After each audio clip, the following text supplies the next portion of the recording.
A gloomy day hung outside the courthouse windows, as if nature itself mourned the collapse of the most brilliant legal career in Seoul. Han Mi-ra stood before the defendant's bench, her impeccable business suit clashing with the humiliation of the moment.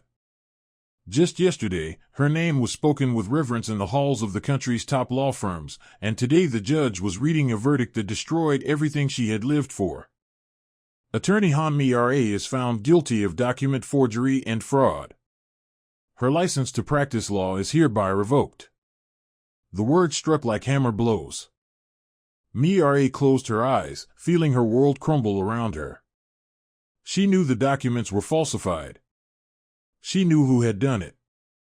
But she could prove nothing. Her competitors had been smarter, craftier, more ruthless. 30 years of life. 10 years of study at the best university. 5 years of sleepless nights to become the best. And all of it shattered in one day because of forged papers someone had planted in her case. Stepping out of the courthouse, Mi-ra felt the journalist's eyes on her. Camera flashes blinded her, questions rained down like hail. Miss Han, what do you have to say about the verdict? Do you admit your guilt? Are you planning to appeal? She walked past them in silence and got into a taxi. The driver recognized her. Her face had been on the front pages of every newspaper for a week. Where to? He asked with barely hidden curiosity. Anywhere, Mi-ra whispered. A month later, Han Mi-ra stood in a waitress uniform before the mirror of a small apartment she rented on the outskirts of Seoul. Her reflection showed a stranger, no expensive makeup, no elegant hairstyle, no confidence in her eyes. There were no jobs for a disgraced lawyer. Every door slammed shut at the mention of her name. Her savings lasted exactly 1 month of rent and meager meals. Now she had to work as a waitress at the elite restaurant Golden Lotus, a place where she had once dined with influential clients. Remember, said the restaurant manager, an older woman with a stern face, our clients are the cream of society. No personal conversations, no familiar behavior. You are invisible, you serve the coffee. Mi-ra nodded. She was ready to do anything just to survive in this cruel world. The first day was a nightmare. Her hands shook from unfamiliar work, her legs ached from hours of standing. But the worst were the looks. Some clients recognized her. Some looked with pity, some with contempt, some with glee. On the second day, a young man in an expensive suit approached her. That's Han Mi-ra. The fraudulent lawyer, he said loudly, drawing the attention of the entire hall. What, no one trusts you to handle their affairs anymore? Mi-ra gritted her teeth and kept wiping tables, avoiding his gaze. The manager shot her a warning glance, one complaint from a client, and she would be fired. By the end of the week, she no longer flinched at insults. By the end of the second week, she had mastered a stone-cold expression. By the end of the month, she realized this was her new reality. It was a rainy October evening when fate intervened once again in Mi-ra's life. The restaurant was preparing to close. The last clients were finishing their exquisite meals. She was cleaning tables in the far corner when the door opened. A man entered, and the air in the room seemed to chill at his presence. Tall, in a perfectly tailored dark suit, with a face carved from marble. His black hair was immaculate, and his dark eyes radiated such coldness that Mi-ra shivered involuntarily. Everything about him spoke of power and wealth, from his expensive Swiss watch to his Italian shoes. But most striking was the aura of absolute indifference to the world, as if he regarded people like chess pieces. The manager personally ran to greet the guest. Welcome, Mr. Park. Your usual table? No, he replied coldly. I want that far table. And I want that waitress to serve me. He pointed directly at Mi-ra. Her heart skipped a beat. Could he have recognized her too? Was he planning a public humiliation? Right away, Mr. Park. The manager fussed. Park Jae-hyun, Mi-ra recognized him immediately upon hearing the name. Heir to the massive Park Enterprises, one of South Korea's largest corporations. a man who never smiled in public, earning him the nickname Ice Prince in the press. Mi-ra approached his table on trembling legs. Jae-hyun sat motionless, leafing through documents, not raising his eyes to her. "What will you order?" she asked softly. "Americano." "No sugar," he replied without lifting his head. When she brought the coffee, Jae-hyun finally looked at her. There was no pity, no contempt in his gaze, only cold calculation, as if evaluating merchandise. "Han Mi-ra," he said. "Former lawyer. 30 years old. From a wealthy family, but abandoned by her parents after the scandal. Lives alone in a rented apartment on the outskirts. Has worked here for a month." Mi-ra froze with the tray in her hands. How did he know so many details about her life? "Sit," he ordered, pointing to the chair across from him. "But I'm at work, I'll pay the restaurant for your time." "Sit." Mi-ra sat hesitantly, unsure what he wanted from her. Jae-hyun put aside his documents and finally looked at her closely. "I have a proposal for you," he said evenly. 1-year job. 500 million won. Mi-ra gasped. 500 million, an astronomical sum. More than she had earned in 3 years at the peak of her career. "What kind of job?" she asked cautiously. Jae-hyun took neatly folded documents from the inner pocket of his jacket and placed them on the table. 1 year of pretending for 500 million, he said coldly. "You will be my fake fiancé in front of my dying grandfather." Mi-ra stared at him, unable to believe her ears. "Fake fiancé? My grandfather is dying. Lung cancer, stage 4. Doctors give him at most a year. He has always dreamed of seeing me married, with a family. I'm tired of his constant talks about the need to continue the family line." Jae-hyun spoke as if discussing office supplies. "Why me?" Mi-ra asked, still disbelieving reality. "Because you have nothing to lose. Your reputation is ruined, your career is over. No one will think you're marrying a corporation heir for profit, you have no connections in high society. You are smart enough to play the role, but desperate enough to agree." His words cut like a knife. But he was right, she really had nothing to lose. "Terms?" she asked. "Simple. We act like a happy couple in front of my grandfather and his doctors. Live in the same house, appear together at family events. When my grandfather dies, we divorce by mutual consent. No claims to property, no scandals in the press. And if I refuse?" Jae-hyun shrugged. "You keep serving coffee for the rest of your life. The choice is yours." Mi-ra looked at the contract. The sum was indeed written, 500 million won. Enough to start a new life in any country in the world. "I need some time to think," she said. "You have until tomorrow," Jae-hyun replied, standing up. "If you agree, wait for my car at your home at 8 tomorrow morning." He placed a few large bills on the table for the coffee and headed for the exit. At the door, he turned back, "And one more thing, Han Mi-ra. If you think you can seduce me or make me fall in love with you, forget it. This is business.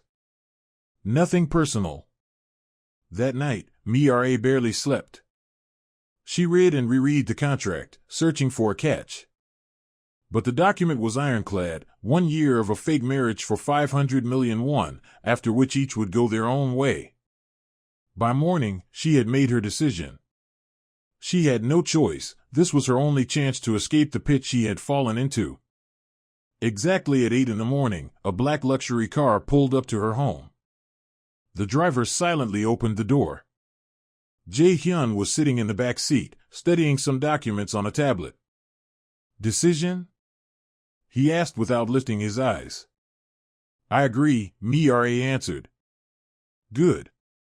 First, we go to my grandfather. He's in a private clinic. The doctors say today is one of his better days." On the way, Jae-hyun told her the main facts she needed to know. His name is Park So-jin.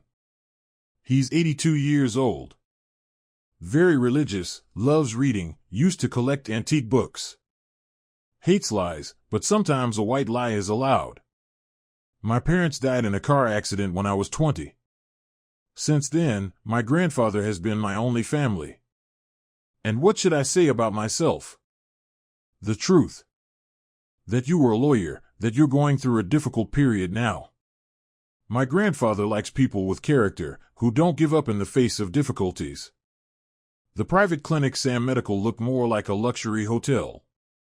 Marble floors, crystal chandeliers, fresh flowers in every corridor. Mira realized the treatment here cost more than she earned in a year at the restaurant. Her grandfather's room was on the top floor. When they entered, an elderly man was reading a book in bed. Despite his illness, his eyes still held intelligence and liveliness. Jae-hyun, he exclaimed joyfully upon seeing his grandson. Then his gaze fell on Mira, and his eyes widened in astonishment. My God! He cried, dropping the book. Jae-hyun, this is the angel who saved you at the hospital. Mira turned pale. What was he talking about? What hospital? What rescue? She looked at Jae-hyun and saw his face change. The mask of coldness slipped for a second, and she saw genuine shock in his eyes. Grandfather, you must be mistaken. He began. No mistake. The old man tried to sit up. 3 years ago, when you were in the accident, this girl stayed by your side all night without leaving. She read books aloud to keep you conscious. The world around Mira spun. The hospital. 3 years ago. An injured man bleeding on the road. She remembered that night. Returning from work late, she saw an overturned car. The driver was unconscious, blood flowing from a deep head wound. The ambulance hadn't arrived yet, and without hesitation, Mira stopped the bleeding with her scarf. At the hospital, while the doctors fought to save his life, she sat beside him, reading aloud the only book she had, a collection of Korean poetry. When he regained consciousness, she quietly left, without giving her name. But could it really be? Jae-hyun, she said in a trembling voice. That was you? He looked at her as if seeing a ghost. In his dark eyes, something flickered she could not identify. Surprise? Recognition? Pain? You. He began and stopped. Fate, isn't it? The grandfather exclaimed, waving his hands. I told you, Jae-hyun, one day you'd meet your savior. And here she is. Your fiancé. Fiancé. The word struck like thunder. The grandfather thought they were truly in love. Mira looked at Jae-hyun. His face had turned stone-cold again, but she glimpsed something like pain in his eyes. Yes, grandfather, he said in a steady voice. This is she. My fiancée, Han Mira. The rest of the visit passed like a fog. The grandfather eagerly questioned Mira about her life, about how they met again. She answered automatically, still unable to believe what was happening. When they left the clinic, Jae-hyun silently got into the car. The entire way, he said nothing, staring out the window. Mira sensed the tension radiating from him. You remembered me? She finally asked. Yes, he replied curtly. Then why didn't you say anything? Jae-hyun turned to her. His eyes held a mixture of anger and pain. Because I thought you remembered too. And were pretending not to. But I didn't remember. Mira exclaimed. I remembered the man from the hospital, but didn't know it was you. Don't lie to me, Jae-hyun said coldly. At the hospital, you disappeared, leaving no name, like all the other women in my life.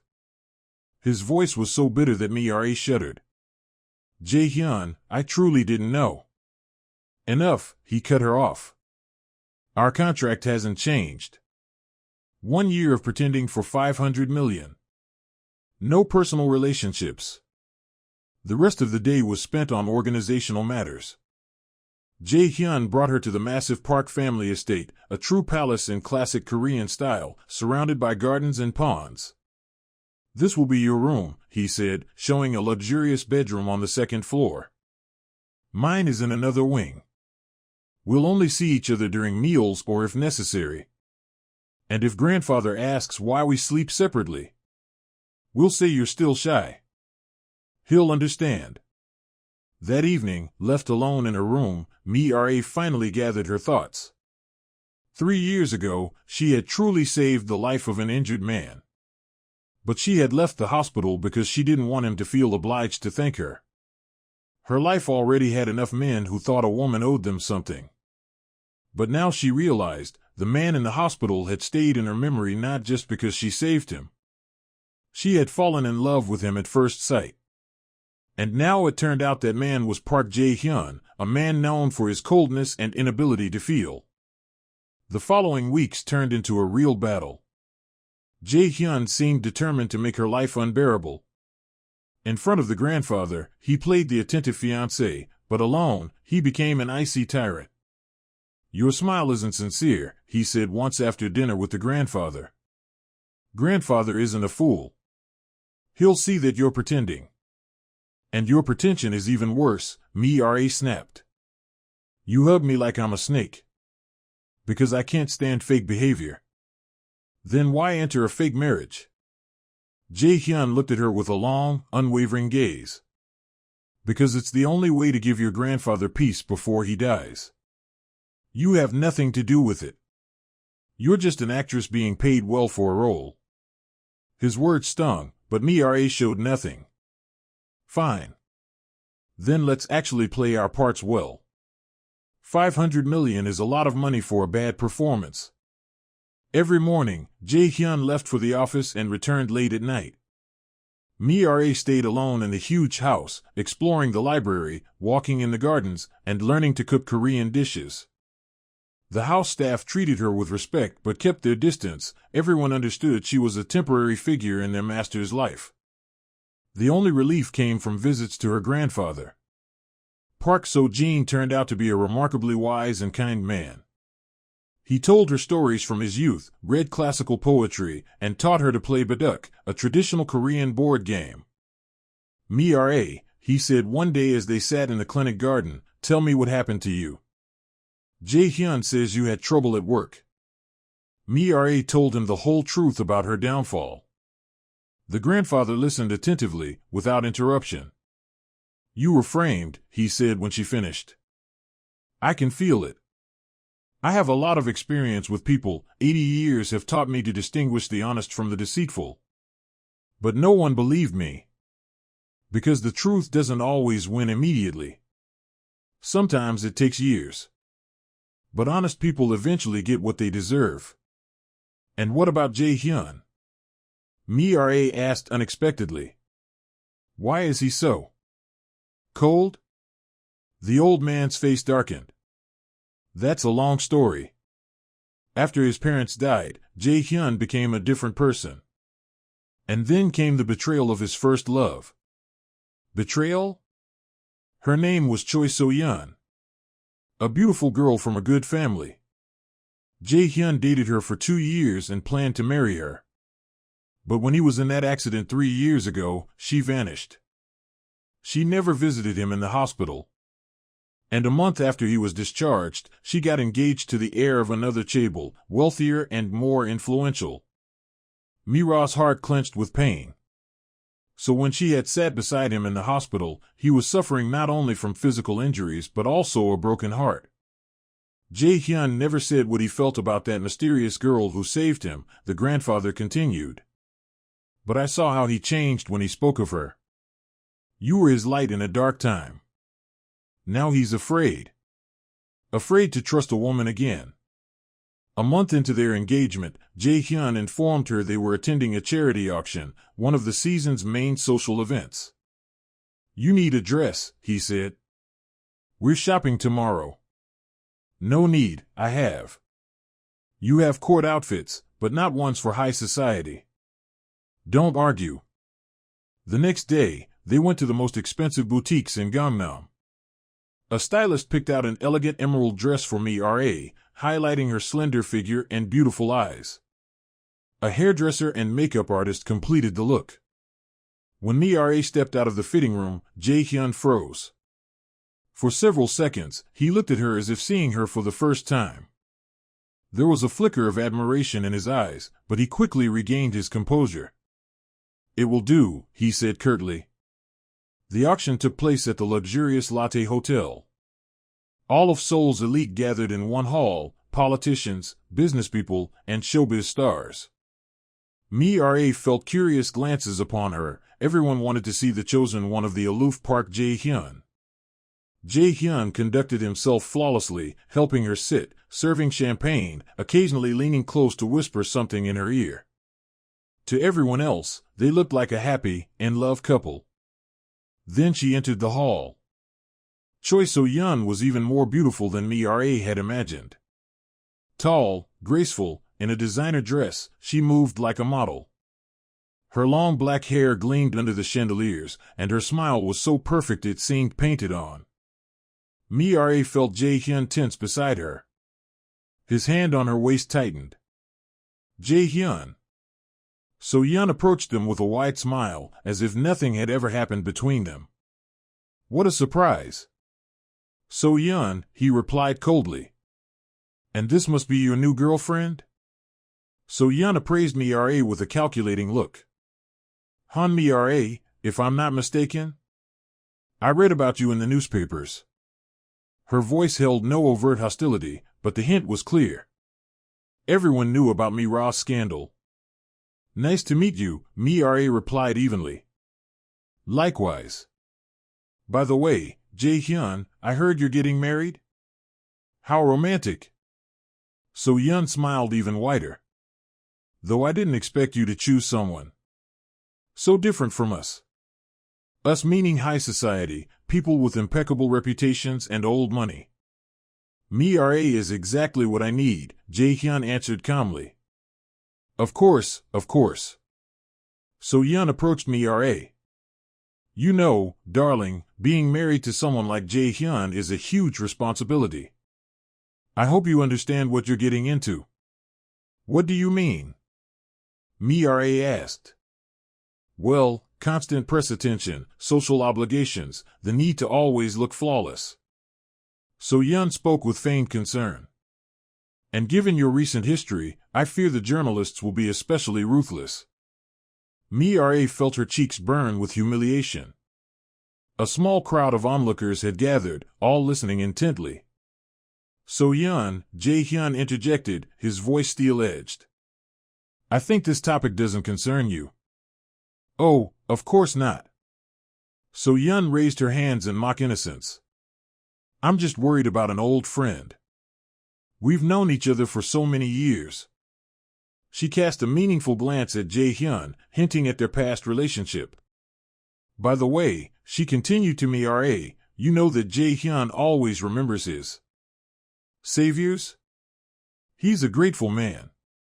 Sometimes that gratitude can seem like more than it really is."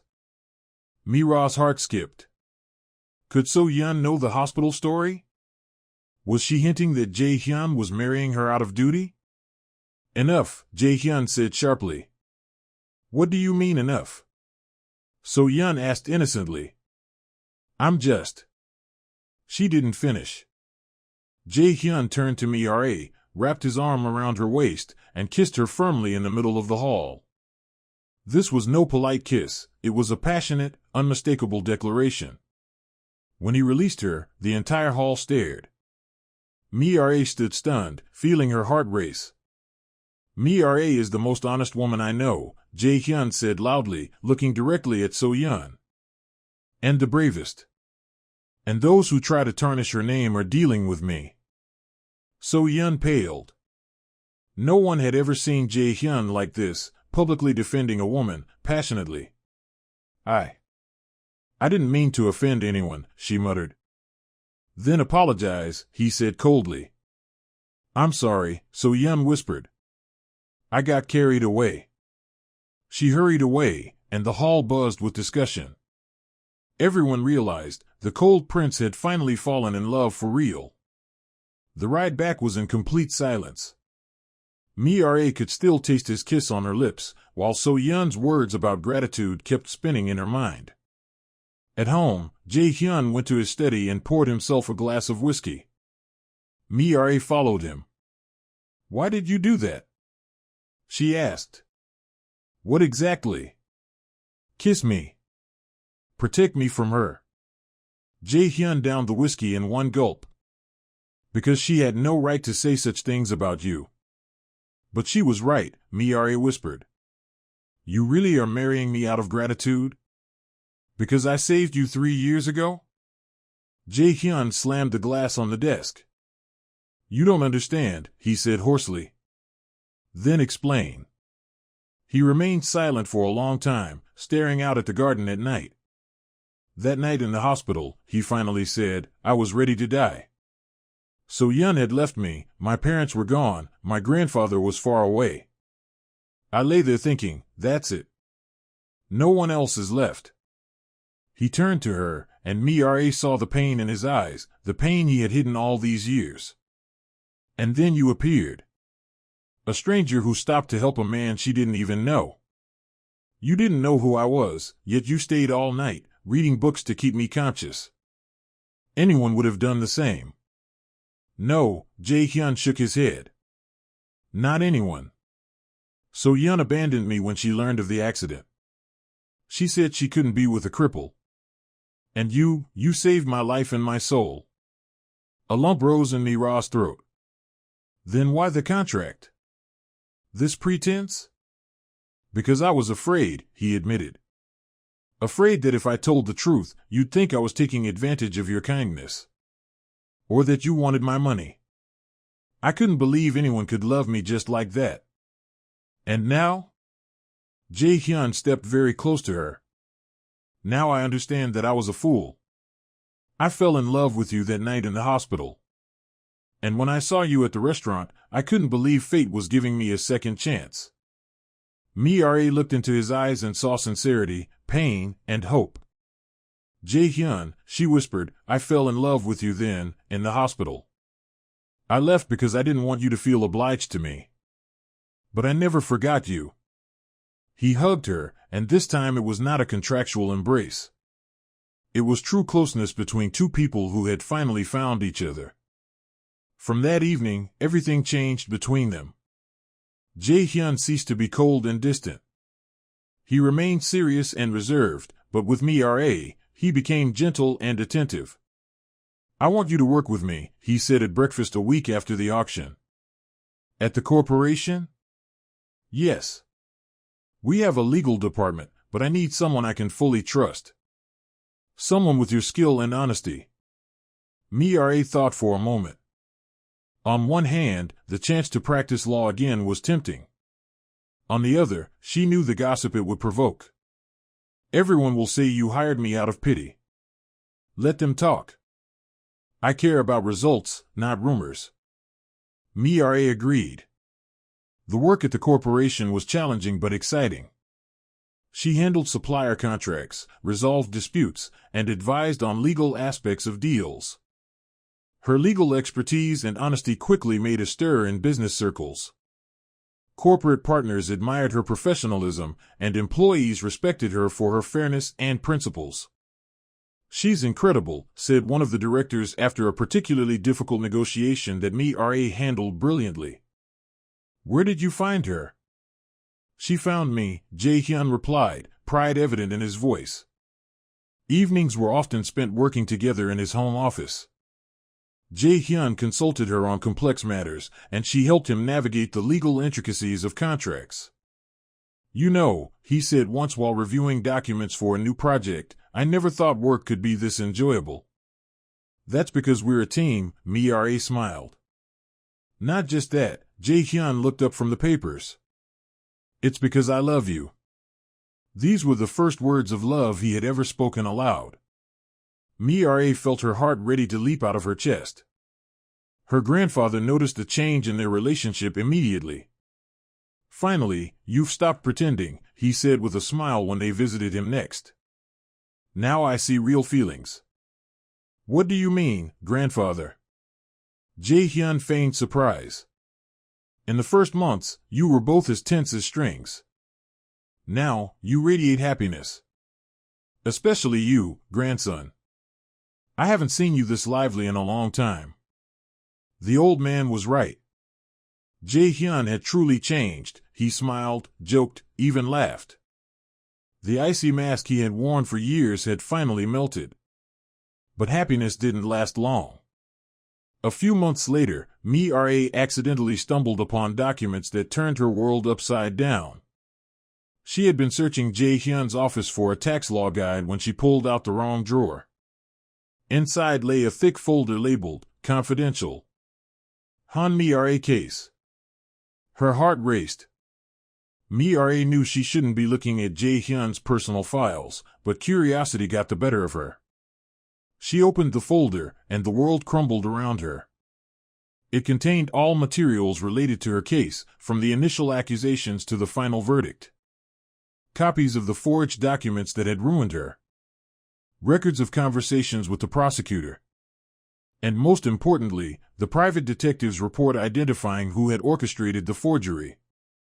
The documents revealed that the forgery was commissioned by Park Enterprises, by personal order of the chairman, Jae-hyun's father, Park Gun-sik.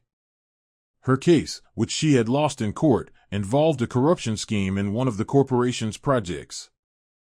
Mi-ra had been too honest, too relentless in pursuing the truth. So they decided to remove her, by planting fake documents and destroying her reputation. In the folder was a letter from Park Gun-sik to his son, Jae-hyun. This woman is a threat to our business. Ensure she can no longer harm our family. And Jae-hyun's attached reply, understood. The problem will be handled. The letter was dated a week before her arrest. Mi-ra sat with the documents in her hands, unable to believe what she was reading. So Jae-hyun knew the truth all along? Knew who had framed her? And stayed silent? Worse, he had participated in her downfall. What are you doing here? She turned. Jae-hyun was in the doorway. Seeing the folder in her hands, he paled. Can you explain this? Mi-ra asked, her voice trembling as she raised the documents. Jae-hyun closed the door and leaned against it. Mi-ra. Answer me. She shouted. You knew? Knew who framed me? Yes, he said quietly. I knew. And you stayed silent? All these months, watching me suffer? I wanted to say. When? When did you want to tell me? Mi-ra stood up, and the documents slipped from her hands to the floor. After the wedding? After I finally trusted you? Jae-hyun took a step toward her, but she recoiled. Don't you dare come near me. All this time you knew the truth and stayed silent. Why? Because I was afraid of losing you, he exhaled. What? I was afraid that when you found out the truth and restored your reputation, you'd leave me. That you wouldn't need the contract anymore, wouldn't need me. Mi-ra looked at him in horror. You kept me close with lies? Let me think I was really guilty. No. I never thought you were guilty. I knew you were honest. But you didn't tell me the truth. She picked up one of the papers from the floor. It says here that you yourself participated in my ruin. That's not true. I never. Here's your signature. Your reply to your father. Jae-hyun took the letter and looked at it. Mi-ra, it's not what you think.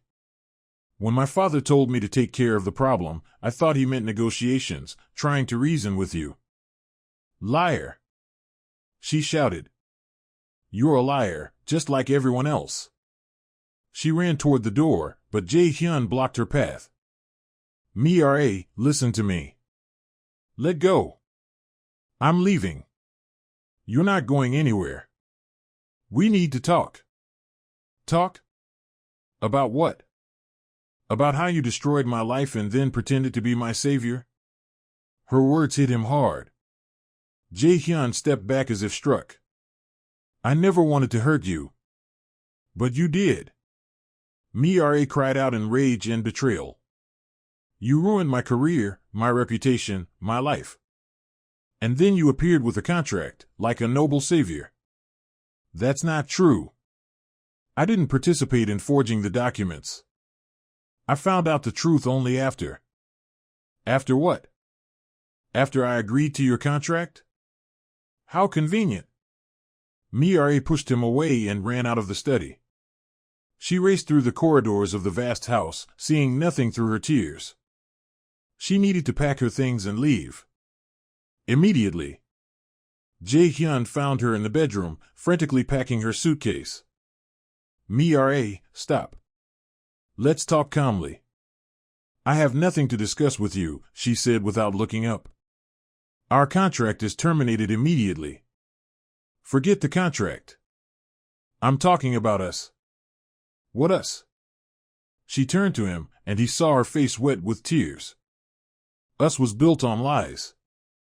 On the fact that you hid the truth. I didn't hide it. I just didn't know how to tell you. For months you didn't know? While I worked in the restaurant? While clients humiliated me? While I thought I was truly guilty? Jae-hyun sat on the bed, covering his face with his hands. I know I was wrong. But I didn't know how to fix it without losing you. So you decided to deceive me for life? No. I planned to tell you the truth after. After what? After the wedding? So I couldn't leave? Mi-ra zipped up her suitcase and headed for the door. I was a toy to you, she said without turning back. First, you helped destroy my life, then played the savior. Wanted to feel omnipotent? Wanted me to be grateful? That's not true. I love you. Don't talk to me about love. She shouted, turning to him.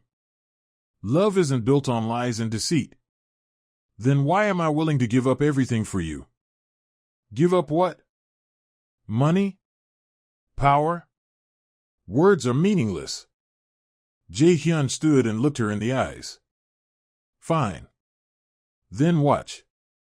He took out his phone and dialed a number. This is Park Jae-hyun. Arrange an emergency press conference for tomorrow. Topic: Corruption schemes of Park Enterprises. Mi-ra froze. Was he serious? Jae-hyun, what are you doing? What I should have done a long time ago, he replied, ending the call. Tomorrow I will tell the whole truth. How the corporation forged documents. How innocent people were made scapegoats. How you were framed. But that will destroy the corporation. And me too. My father will disinherit me, kick me out of the family. But you will get the justice you deserve. Mi-ra stared at him, unable to believe what she was hearing. Why are you doing this? Because I love you more than my empire, Jae-hyun said simply. And because you were right, you can't build a relationship on lies. But Mi-ra was no longer listening. The pain of betrayal was too strong. She grabbed her suitcase and headed for the exit. Mi-ra, stay, he begged. Give me a chance to fix everything. Too late, she replied without looking back. You already made your choice when you decided to stay silent. And she left, leaving Jae-hyun alone in the empty room. The next day, Mi-ra watched the press conference broadcast in a small hotel where she had moved after leaving Jae-hyun's house. Park Jae-hyun stood before dozens of journalists and cameras. He looked pale but resolute. Today I want to tell the truth about the corruption schemes of Park Enterprises, he began. About how we forged documents, bribed officials, and destroyed those who tried to stop us. The room erupted with questions, but Jae-hyun continued, 3 years ago, attorney Han Mi-ra was handling a case against our corporation. She was close to exposing our illegal schemes. Therefore, by the order of the chairman, my father, she was given forged documents and her career was destroyed. Mi-ra watched, riveted to the screen. Jae-hyun was telling the whole truth, sparing neither the corporation nor himself. I knew about this, he continued. And I remained silent. Because I was a coward. Because I feared losing my power and position. Han-mi-ra is innocent. She is a victim of our greed and shamelessness. Reporters shouted questions, but Jae-hyun raised his hand, demanding silence. Today I resign as president of the corporation. All case materials are being handed over to the prosecution. Han-mi-ra must receive full rehabilitation and compensation for the damage caused. Mr. Park. One journalist shouted. Why did you decide to tell the truth now? Jae-hyun paused, looking directly into the camera. Because I met a woman who taught me that honesty is more important than money. That love is more important than power. Unfortunately, I realized this too late. The broadcast ended, and Mi-ra sat in front of the TV, unable to move. He had truly done it. He had risked his life and empire for her. But was it redemption? Or an attempt to manipulate her feelings? A week later, a doctor from the clinic called. Miss Han, he said in a worried voice, Mr. Park's grandfather is asking for you. He's very ill. Mi-ra knew she shouldn't go. She was no longer part of the Park family. But something in the doctor's voice made her take a taxi and rush to the clinic. Park So-jin lay in an oxygen tent, his breathing shallow and labored. Seeing Mi-ra, he managed a faint smile. Grandfather, she whispered, taking his hand. Mi-ra. My girl. His voice was barely audible. I saw the news. Jae-hyun told the truth. Yes, he did. He lost everything. For you. The old man struggled to breathe. Isn't that proof of love? Mi-ra felt a lump rise in her throat. But he deceived me, grandfather. Stayed silent when he should have told the truth. People make mistakes. Park So-jin whispered. What matters isn't what they do wrong, but whether they are willing to fix their mistakes. Jae-hyun quietly entered the room. He looked exhausted, aged several years over the past week. Seeing Mi-ra, he paused in the doorway. Your grandfather asked that both of you be here, the doctor said. The old man struggled to turn his head to see them both. Come closer, he requested. Mi-ra and Jae-hyun approached the bed from opposite sides. The grandfather took their hands, her right hand, his left, and joined them together. Jae-hyun, he said with effort. You destroyed your life for her, isn't that true love? Grandfather, don't say that, Jae-hyun whispered. You'll get better. No. My boy. The old man smiled. But I'm happy to see that you've learned to truly love. He looked at Mi-ra. And you, my girl, forgive him. Forgive because love conquers everything, even death. Those were his final words. Park So-jin peacefully closed his eyes, still holding their hands. The doctor confirmed his passing, and Mi-ra and Jae-hyun stood by, crying, each for their own. She, for the kind old man who had accepted her as his own granddaughter. He, for the only person who had loved him unconditionally. The funeral was a small, private affair. Most of Park family's business partners turned away from Jae-hyun after his confession. The corporation was under investigation, assets frozen, reputation destroyed. Mi-ra came to say goodbye to the man who had become dear to her. She stood apart from the family, feeling no right to closeness. After the ceremony, Jae-hyun approached her. Thank you for coming, he said quietly. Grandfather would have been glad. He was a good man. Yes. And he loved you like his own granddaughter.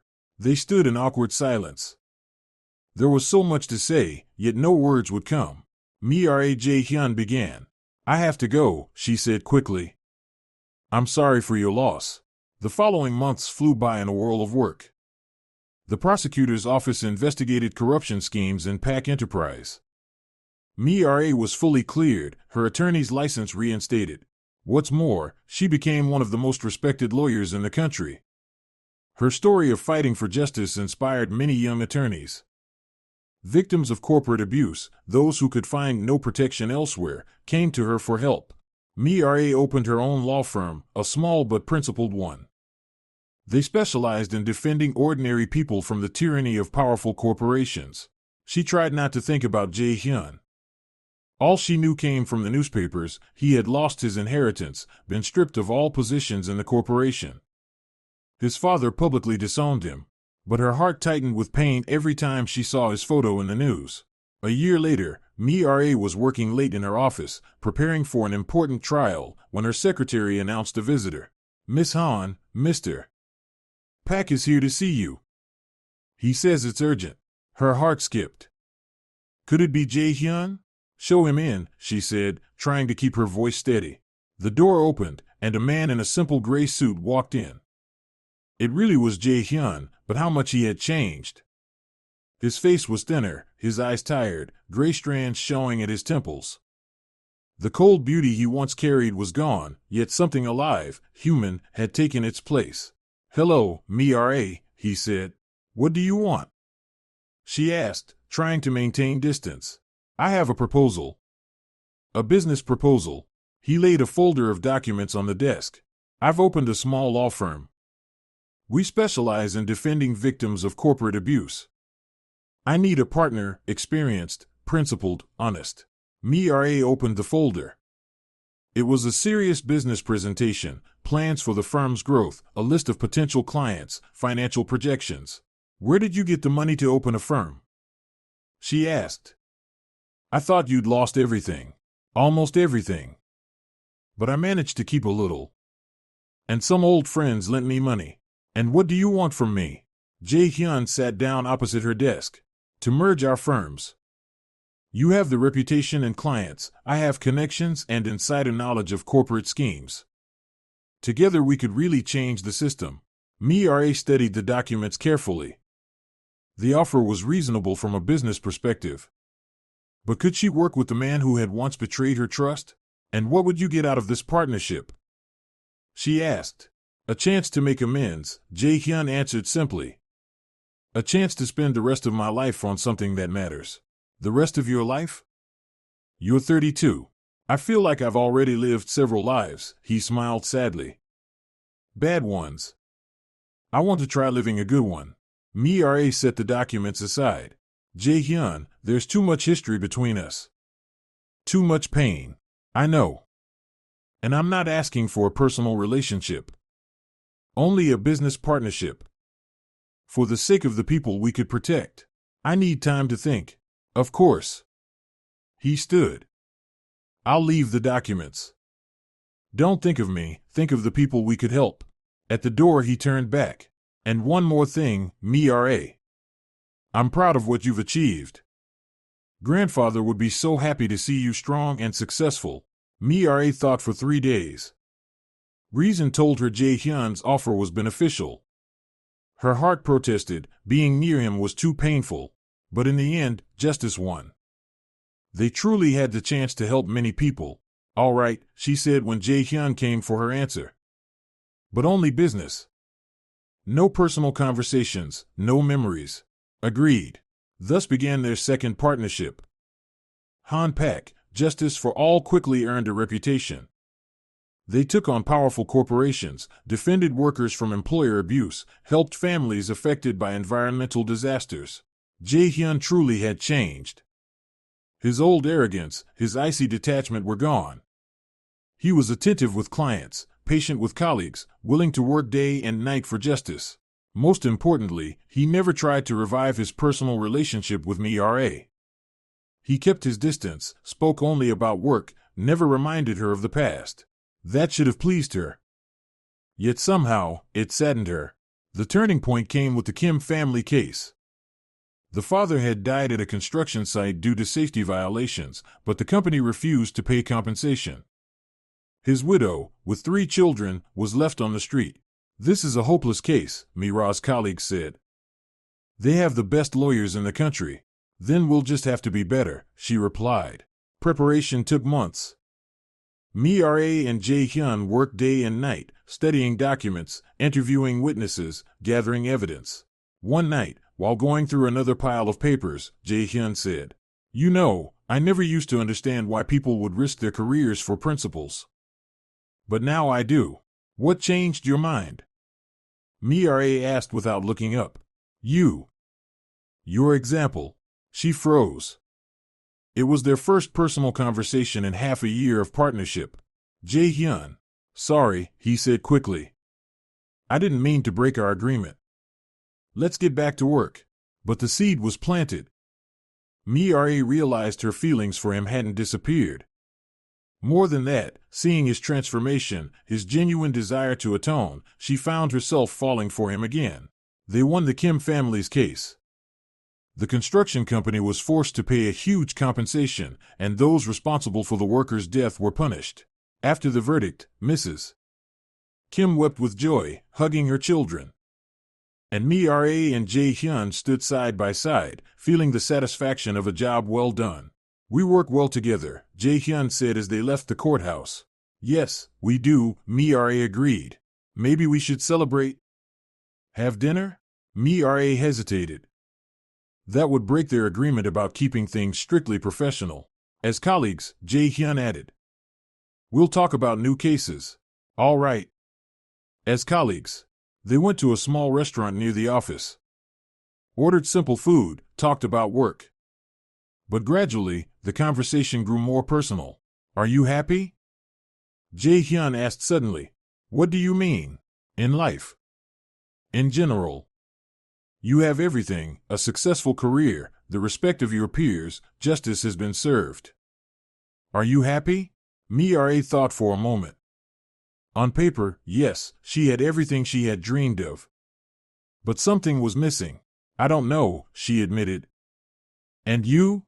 "No," Jae-hyun said at once. "But I don't deserve happiness after what I've done. Everyone deserves a second chance. Even me?"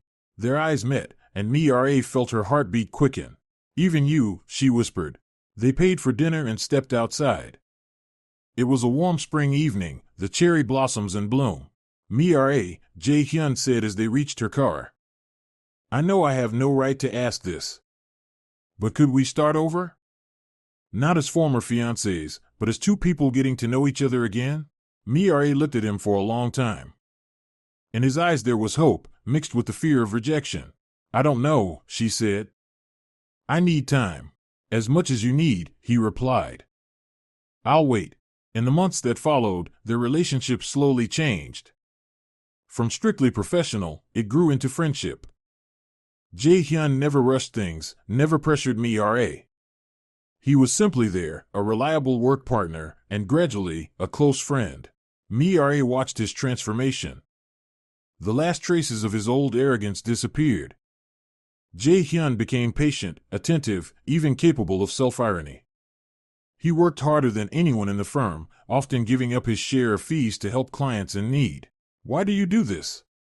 she asked one day, when he once again handed his portion of a case's winnings to a victim's family. "To atone for my sins," he answered simply. "And how long do you plan to keep atoning?" "For the rest of my life. If that's what it takes." On the anniversary of her grandfather's death, they went to the cemetery together. They stood before the grave, each lost in their own thoughts. "He would be glad that we're working together again," Jae-hyun said. "Yes. He wanted us to be happy." "Are we happy?" Mira thought. Over the past year she had felt her wounds begin to heal. The pain of betrayal slowly faded, giving way to more complicated feelings. "I don't know what happiness is," she said. "But I know I feel good when I'm with you. As a partner, as a friend.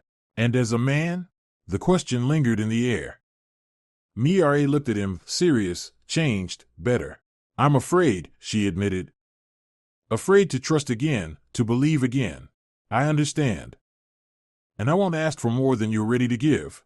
On the way home, they stopped at the park where they had once walked with her grandfather. They sat on a bench by the pond, watching the ducks swim. Jae-hyun, Mira said. I forgive you. He froze. What? I forgive you for the lies, the silence, the pain you caused me. I forgive you because I see you've changed. Because grandfather was right, true love conquers everything. Tears ran down Jae-hyun's cheeks. Mira.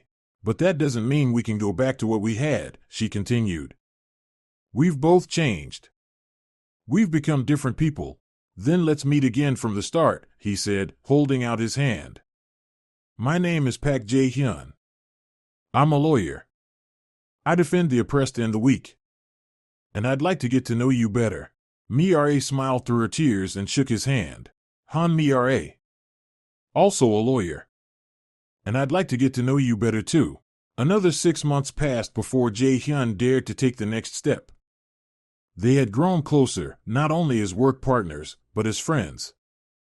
They spent evenings together, went to theaters and museums, talked for hours about life and dreams. Mira felt love blossom in her heart again. But it was a different love, more mature, built not on the passion of first sight, but on deep respect and understanding. One spring day, Jae-hyun invited her for a walk in the same park where they used to go with her grandfather.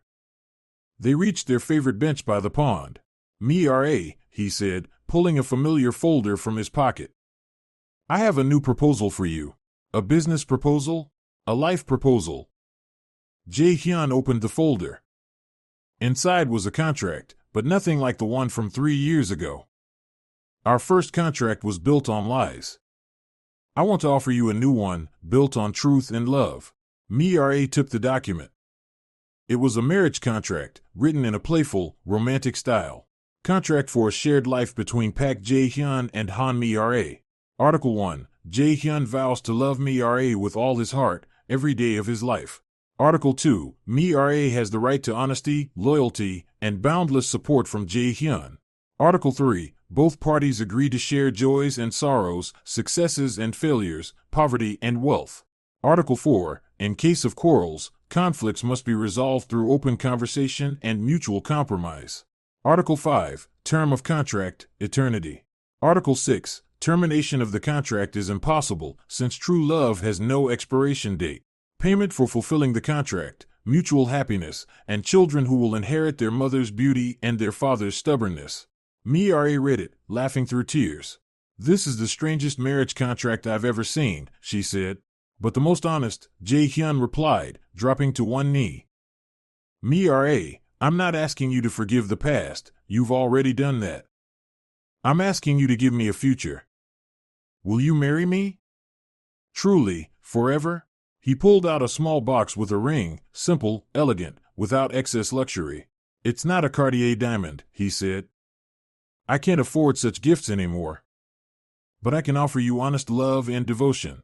Mira looked at him, this man who had gone from an icy prince to someone capable of deep feeling. A man who had lost everything material, but had gained a soul. Yes, she said. Yes, I'll marry you. With trembling hands, Jae-hyun slipped the ring onto her finger, then stood and embraced her tightly. I'll be the best husband in the world, he promised. And I'll be the best wife, Mira replied. But if you ever hide something from me again. Never, he said. No more lies between us. On a sunny morning in a small house on the outskirts of Seoul, the Park family woke.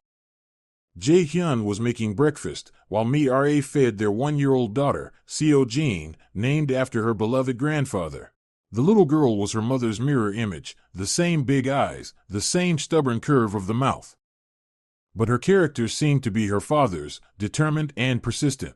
Daddy makes very tasty porridge, Mira said to her daughter. Isn't that right, Jeannie? The girl babbled happily and reached out her little hands toward her father. Jae-hyun came over and kissed his daughter first, then his wife. Good morning, my beloved ladies. Their law firm was thriving. In 3 years, they had won dozens of high-profile cases, helped hundreds of people achieve justice. Jae-hyun had become one of the most respected human rights advocates in the country, and Mira, a role model for young women lawyers. Materially, they lived modestly, a small house, a used car, simple clothes. But they were happy, with that deep, steady happiness that comes to those who have found their place in life. You know, Mira said as she put her daughter into the stroller for a walk, sometimes I think grandfather planned all of this. What do you mean? Our meeting in the hospital, your proposal in the restaurant, even our breakup and reunion afterward. It's as if he orchestrated our destiny from the heavens. Jae-hyun smiled. Maybe. He always said that true love will find a way to bring together people who are meant for each other. They left the house and walked to the park, the same one where they had once strolled with grandfather, where Jae-hyun had proposed to Mira. By the pond, they stopped, and Mira took a small album from her bag. I want to show Jeannie a picture of her great-grandfather, she said. The photograph captured a happy moment, Pak Seo-jin embracing the young couple on the day of their engagement. He was smiling with such satisfaction, as if he had fulfilled the greatest mission of his life. See, Jeannie? Mira whispered softly to the little girl. This is your great-grandfather. He was a very wise man. He was the one who taught your mom and dad how to truly love. Little Seo-jin looked intently at the photo, as if she understood every word. And do you know what he told me the last time we spoke? Jae-hyun asked, wrapping his arms around his wife. That true love conquers everything, even death. And he was right. His love for us lives on in our family. They stood by the pond for a long time, watching the ducks swim, dreaming of the future. Ahead of them lay new cases, new clients who needed their help. Perhaps more children. Jae-hyun dreamed of a son who would have Mira's kindness and his own determination to achieve goals. But most importantly, they had love. Real love, tested by time and hardship. The kind of love that had transformed a fake marriage contract into the most genuine relationship possible between a man and a woman. On their way home, little Seo-jin fell asleep in her stroller, while her parents walked side by side, holding hands and planning their future. Thank you, Jae-hyun said. For what? For giving me a second chance. For teaching me how to love. For giving me a family. Thank you, Mira replied. For changing for me. For becoming the man grandfather always wanted you to be. They were happy, the rare kind of happiness that comes to those who have endured trials and chosen love over pride, forgiveness over revenge, truth over lies. The contract of pretense had turned into a lifelong union. And somewhere in the heavens, a wise old man smiled, seeing that his plan had succeeded.